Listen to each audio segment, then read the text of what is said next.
Hey, it's Tom with Kindlemojo again, and today I have Teddy Wheeler, who is profile number 3219 on Kindlemojo, and she's coming at us all the way from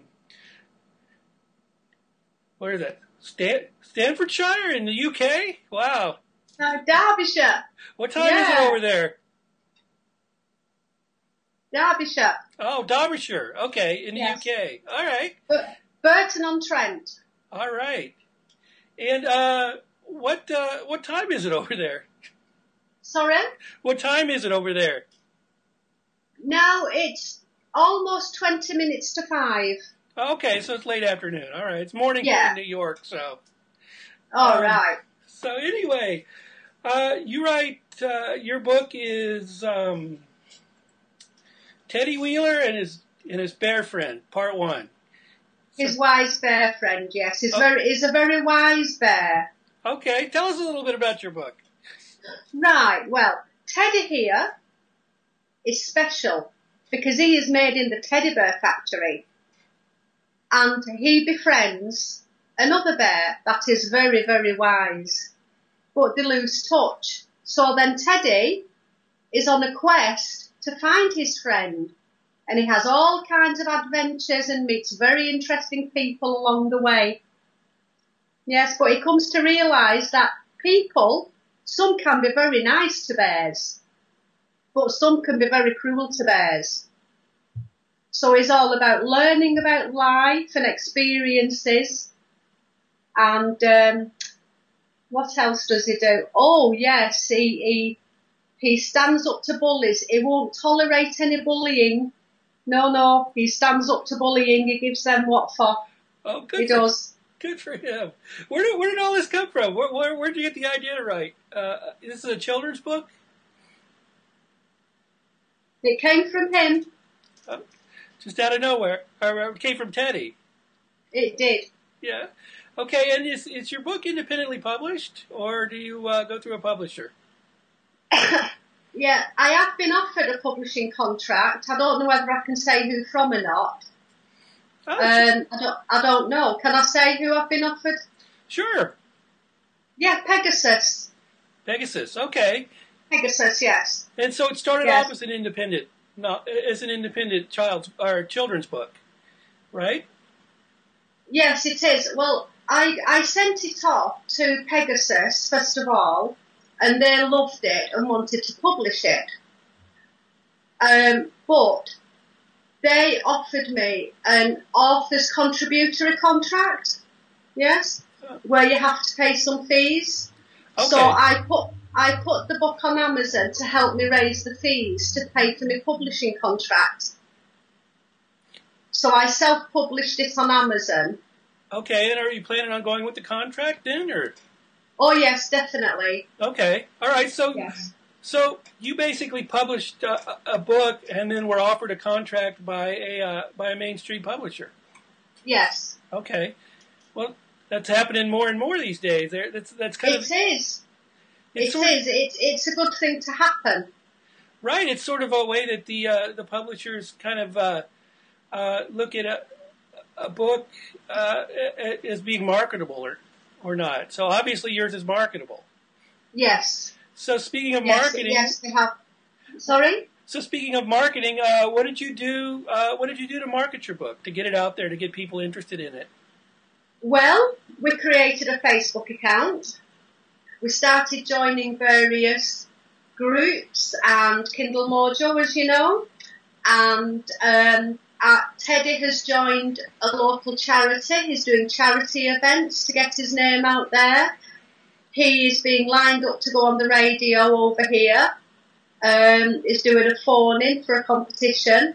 And I don't know whether you have bingo over there. Do you have bingo over sure. there? Yeah, boy, do we ever. Yeah, well, he's even having a bingo night Oh, nice. to raise his profile. Okay. Yeah? So it's all just about getting him well known and raising his profile and letting people see how cute he is and how friendly he is. Excellent. And so let's talk a little bit about your process in writing the book. Is it an illustrated book then, or? Yes, there are some illustrations in it, but it doesn't like take over the whole story. You know, there's just like the odd one or two depicting a particular scene or something. Okay. Not too many. Do you do your Not own too illustrations too, then, or Sorry? do you do your own illustrations, or do you have someone else do them for you? Somebody else does them for me, and he's called my husband. Oh, well, there you go. So it's a team effort. Yes, I take the photograph, and he then turns it into illustration for me, and then that then gets put into the book. Talk a little bit about your process, your writing process. Where do you start when you want to write? Obviously, there's going to be a few more of these. So, how do you go about coming up with the ideas and jotting them down and editing, that sort of thing? Right. Well, the story came very easily.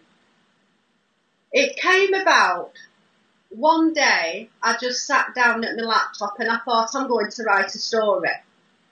And it just came. It just flowed. I didn't even have to think about the storyline. It just all came together so naturally. I have no notes. I have nothing to refer back to. I have nothing. I just sat and wrote. And once I'd wrote it, then you obviously have to like proofread it, edit it. That was where the work came into it, was reading it again, correcting this, modifying that.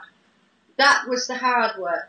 But the story itself was so easy, absolutely so easy, no problem whatsoever. Well, they say that 90% of writing a book is revision. Would you agree with that? I wouldn't actually. No, I think it depends what you're writing about. Okay, so let me ask you: Did you have other people look at this before you decided to take it to publishing? No. No. So no. I just wrote it. I looked online at various publishers, and they all wanted it sent in on paper, like via a proper paper manuscript, and it was Pegasus who allowed you to add it via link. You could upload it, so I just uploaded it. So Pegasus was the only one that I sent it to. Okay. And they loved it. But I mean, as far as your process in the writing process, did you have other pairs of eyes look at this? Obviously, your husband, or did he?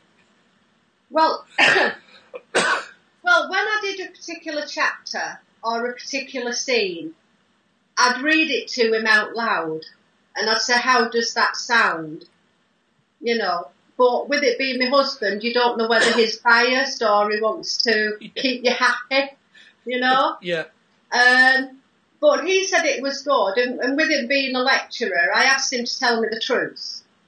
And I took his word on it that he was telling me the truth. So I thought, okay, then I'm going to wrap this up now, send it off, and see what somebody in the know thinks of it.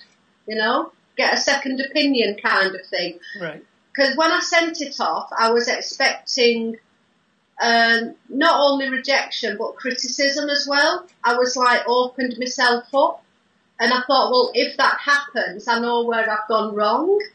I know what to rectify. I know what to put right. But there was none of that. They just absolutely loved it.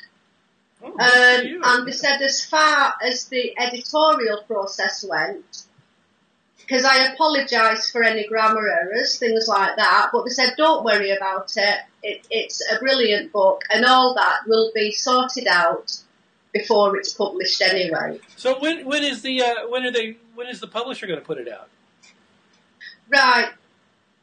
It might be either later this year or definitely early next year, depending on... they haven't given me a date of when it's coming out. Obviously, it depends. I don't know how long these things take, because with it being the first book, I don't have anything to compare it to. So I guess it's as long as the publisher takes to print it, I guess, really, and distribute it. Okay. So before you wrote this book, did you have any experience with writing at all, or? Not formally, not. I don't have any kind of initials after my name or any qualifications in writing. I'm just a housewife. Okay, well, no. What I'm saying is, did you write before you did you write anything before you? I did write. I've always wrote. Okay. Ever since I was a little child, I've always enjoyed writing. And I've wrote some things, like personal things that have just been for family and things like that, you know. But like, I'm 54 now, you know, and I thought, well, I'm going to give it a shot, you know. Well, it's not that old, jeez. Well, I mean, you know, I'm right in that ballpark, so I would. yeah. Okay, so you just basically sat down out of nowhere and wrote this particular piece. It just came to you, and so you sat down and you wrote it. And that's it. Yeah. All right, excellent. And so let me ask about the publisher. Do they have a problem with you having it up on Amazon already? There's been some issues with that here in the States. That a publisher will offer a contract to an independent author if they will take it down from Amazon and let them take it over exclusively. How do you feel about that? Do you plan on taking it down? I haven't come across anything like that here. When, on the few occasions that I have been in touch with Pegasus, you know, I have said, I did ask them if they were the only publisher I could forward my manuscript to. And they said, no, if you want to forward it to other publishers, that's fine, you know. They said, but we are offering you a contract, you know. So, what was the point in me sending it to anybody else? Then there wasn't really, was there? No, but what I was getting at was that you actually have it up on Amazon as your independent book. Is there any conflict between Pegasus and you having it up there on your own? Well, if they haven't mentioned anything to me, no. So, okay, let's talk a little bit about your marketing. Obviously, you had a goal in mind to raise the fees for this for the publisher. How did you get it out there? How did you get people to come to your Amazon page and purchase your book? With very hard work, a lot of man hours. The first thing I did was create a Facebook page, a Twitter account.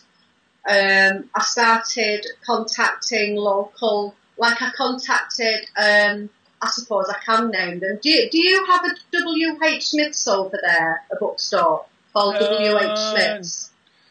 No, but you basically went to bookstores then to... Yeah. Okay. And W.H. Smith's allowed for me to mention them in my book. You know, so that was a good getting together with those. And I just contacted local charities, my bingo hall, said, look, you know, hey, you know, I'm trying to raise these funds, you know, would you help? So the charity, we're doing a great big charity event on the 12th of July to raise the book's profile.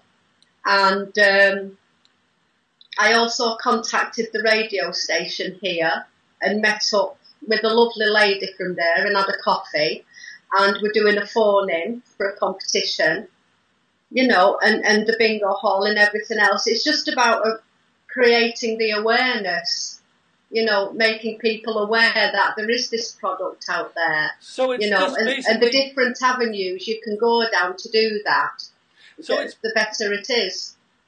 So it's basically a lot of work on your part, is what I'm getting at. An awful lot of work. You didn't just throw it up there and hope somebody would buy it. No. You can't. I don't think you can do that. No. You know, there are so many self-publishers on Amazon. It's crazy. You know. When I put this book on the children's section, there was like thousands and thousands and thousands of books just like mine. You know, so you've got to be prepared. You've got to make it stand out. You know, you can't just stick a book up there and hope God's going to come down and give you a nice strike of lightning and make you a millionaire. It's not going to happen. No, it's not. You know, you have got to get off your ass and you're going to do the legwork. Okay, well, tell me a little bit about the charity. Who are you raising money for? The PDSA. Okay. I don't know whether have you heard of that one? No, I haven't. What exactly is that? Right, it's. Have you heard of the RSPCA? Oh, sure. Right. Well, this one is called PDSA, and what they do, they don't have dog kennels or anything like that. What they do is they just raise funds to pay for animals that their owners can't afford to pay for. So say if I had a very poorly dog and he needed treatment, the PDSA would pay for it for me. Okay. You know, so that's what the PDSA does. They care for sick and injured animals. So, all right. So have you started the second book yet? I have. I'm currently on chapter 3. And there'll be roughly 8 to 10 chapters. I'm on chapter 3.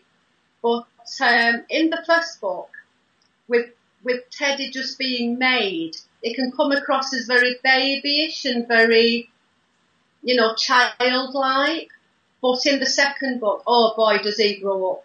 Okay, so Teddy's kind of evolving with each book then. Sorry? I said so Teddy's he's evolving with each book. He's changing. Oh growing yes. Up. Okay. Yes. Okay. Yes, his learning of life becomes more mature. You know, it touches on certain topics. As he's learning about people and learning about life, he also touches, like I say, on certain topics, you know. Like in the first book, he touched on bullying and how to treat bullying. And in the second book, he's touched on being adopted. Okay. You know, and things like that. So it's quite interesting for children to read. So you're dealing with real social issues in your book. Oh yeah, it's very real life. Okay. Yes, it's very real life. All right, let me ask you this. A lot of people write books in series. How important is that for you to do? It isn't really important. When I started writing the book and I finished book 1, which is on Amazon now, I didn't feel as if the story had ended, you know, but I felt it was too much to just put into one book. So I thought, right, well, I'm going to do part 2. It will probably end at part 2. Okay. And then he'll start off doing something else. Okay. But yeah. So you're planning on other Teddy books after number 3 then, or? Oh yes, definitely. Okay, so yes. So Teddy's a character you kind of want to run with, then you want to keep going. Well, the possibilities are endless. I mean, if you look at how many life experiences there are to explore, how many different people he can meet, where his journeys could take him, you know, it might even end up being president of the States. Who knows? The possibilities are endless. Absolutely, just like in real life. So yeah. Did you think about? Have you thought about writing other stuff too, or just is Teddy? Yes, I have. I'm currently in the middle of writing another story. Okay. That has absolutely nothing to do with a teddy bear. Okay, so it's a piece of fiction then, or non-fiction. Oh, all right. So yeah. What's the difference between? Do you feel writing a non-fiction, say, as a fiction piece?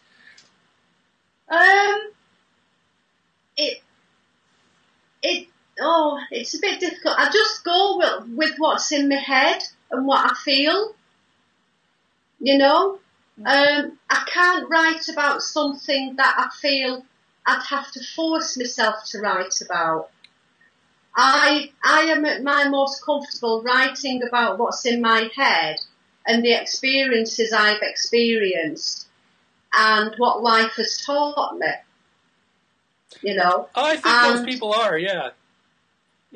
And I don't want to write about something that I have to research or I have to delve into too deeply, because I think if you try too hard with something, that can come across in the book. I think you have to know your matter subject. Exactly. You know? Oh, yeah. And Write about what you write, know, yeah.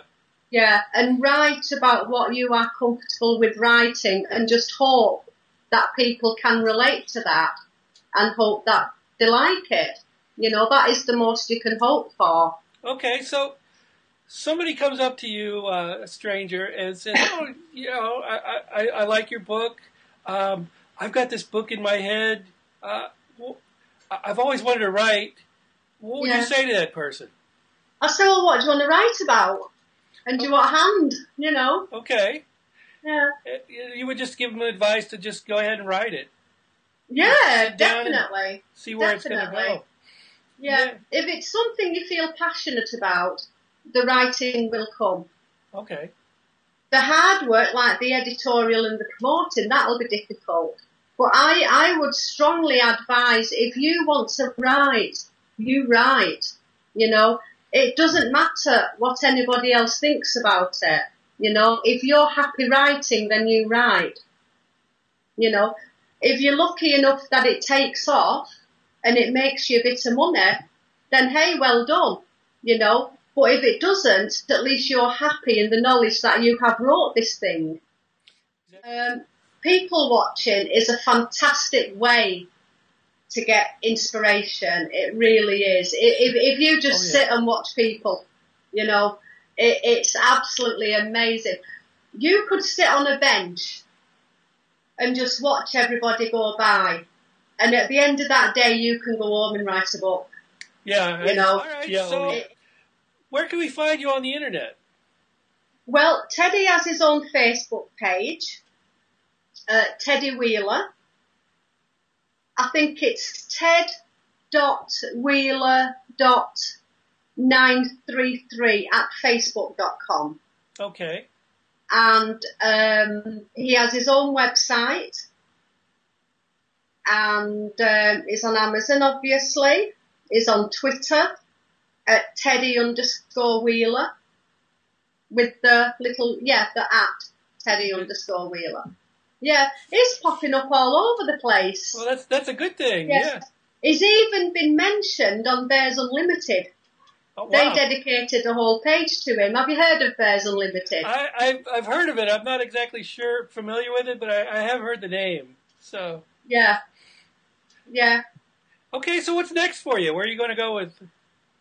Oh, goodness me.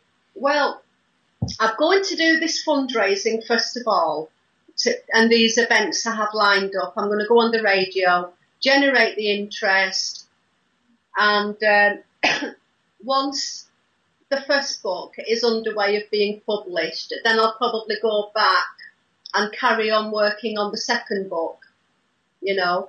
Okay. But keep flitting back to my non-fiction book, you know, whenever I feel like it. So because I like to have diversity. Sometimes you do just come to like a dead end, you know, and instead of trying to force the next bit, I just let it come naturally. So it's better to just walk away, give it a little time for it to come to you, and then you just go back. Do you ever have a problem finding time to write? Does it ever give you any anxiety to do that? No, I never have a problem finding time to write. If I get the urge, I just pick up my laptop and write. You know, whether it's 7 o'clock in the morning or 10 o'clock at night, I just sit and write. Okay. You know. Well, is there anything else you'd like to add? I don't think there is actually. I think we've basically covered everything. Okay. Yeah. All right. Well, thank you so much for being with us today. You're welcome. Thank you so much. And good luck. And Teddy says thank you. Thanks, Teddy. And let me know how your book goes. Let me know how it goes with your with the publisher.